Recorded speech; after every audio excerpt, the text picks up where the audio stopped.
Alright guys, so we're just going to add on a couple of notes to the isolateral row in terms of the different variations that you could potentially do on a machine like this one specifically, but also other machines. So basically what I want Paddy to do to start off with is do the kind of most basic variation that most people do. So what you're going to notice here is that basically you've got a position where the hands are neutral, so basically the thumbs are kind of towards the ceiling, and generally what you're going to see happen here is the elbows are going to follow the path of the hands. So here the elbows are coming nice and close to the side of the body, so that has implications in terms of muscle function. So you can let that down for a second, Paddy. So when you're doing that type of variation, you're generally going to be working the lats and the shoulder extensors themselves a little bit more, so it's kind of you're not going to be working the upper back quite as much, and we'll discuss more about that in a moment. But basically what you're doing here is you're going to be working the lats a little bit more, you know, teres major as well. Your rear delts are still going to be working quite a bit, and of course the scapular muscles are going to be working, but in general if someone is trying to bias the lats a little bit more, trying to, you know, maybe you're even just trying to get your client to feel their lats a little bit more, then generally we'd advise kind of keeping the elbows in a little bit closer, because if we think back to our basic anatomy here, the basic function of the lats is, you know, they're going to extend the shoulder, but they're also going to adduct the shoulder. So they're basically going to be responsible for that movement of pulling the shoulder back, but particularly when that arm is in close to the body. So when we're adducted and we're extending, that's really going to be responsible for shortening those lats. So as a result, that's the type of position that we're generally going to be using. So then the difference being, the different option that you have access to here is going to be doing this kind of overhand grip, you could say. So Paddy, if you'll do a couple of reps for me there. As Paddy does an overhand, what are you going to do? The seat. Oh yeah. So he's just going to adjust the seat, which you might have to do, because obviously if you're going up here, it's a slightly different movement. So what he's going to do here is have his hands nice and wide, and he's also letting the elbows go higher.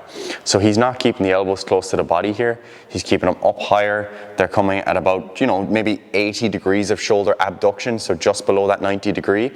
And that's really going to be kind of reducing the capacity of the lats to do that work, and also increasing the challenge on the scapular muscles.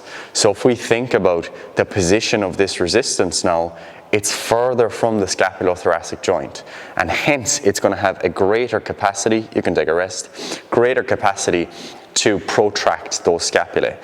So the implication there being that if you're being really pulled into protraction, then the muscles that are responsible for attracting the scapula are going to have to do more work. So again, thinking back to our anatomy, what does that actually mean?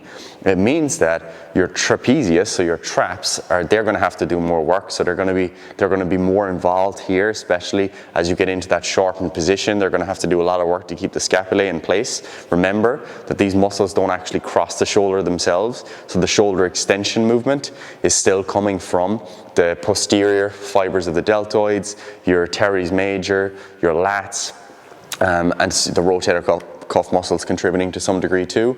So you do have to remember that you know, the lats are still working, they're still working a lot, but it's more so the case that we're trying to shift the bias. So that's often the case with these exercises. It's not like, you know, one versus the other in terms of muscles, it's just biasing different parts. So in this case, when Paddy begins to row in, what's going to happen is he's going to feel those upper back muscles starting to light up. So the trapezius and also your rhomboid major and minor. So all those muscles in the kind of middle part of your upper back. So, you know, whether it be that your client is just trying to develop those portions of their back in terms of hypertrophy, or you're trying to build more pulling strength, this can be a good exercise to start to develop those muscles.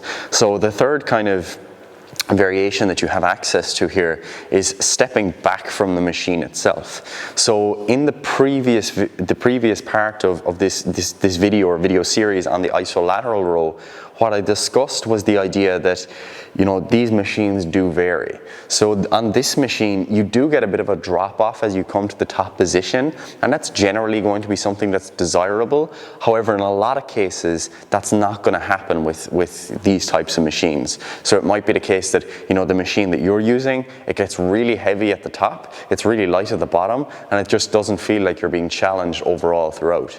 So this allows you to kind of adjust that, because when Paddy starts starts to perform, he's going to perform it unilaterally because it's obviously easier here. The key point to note to start with is that he's using this hand for support on the pad. You could use your elbow, and again, you can just play around with that and see how it feels for you. There's not necessarily a best way. He's also going to have a kind of a staggered stance, so he's nice and strong in his position. And because he's starting in this position now, the weight has already been pulled back to some degree, and hence it's already starting to come over the axis.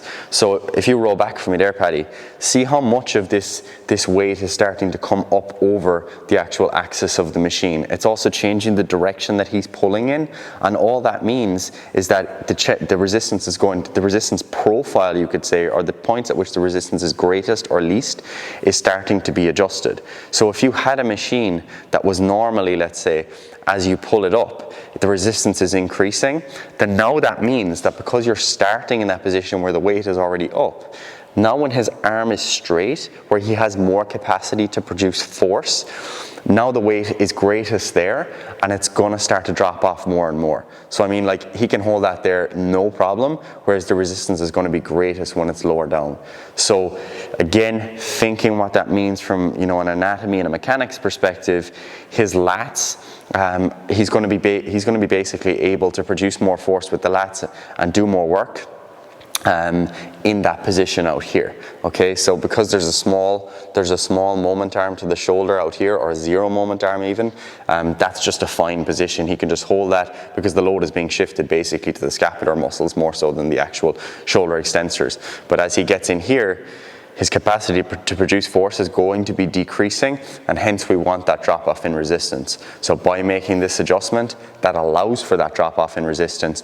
And again, that might be something that you want to play around with yourself, get a feel for it, and then you might start to think about how that actually applies to your clients. So if you're trying to, you know, work with a client who's really trying to build up, you know, strength, pulling strength, or they're trying to build up muscle mass in the lats, then this might be a good option to start to really, you know, load throughout the range of motion if you are in a position where the rowing variation that you're using in your gym, the plate loader row that you have, it just doesn't feel great, you know.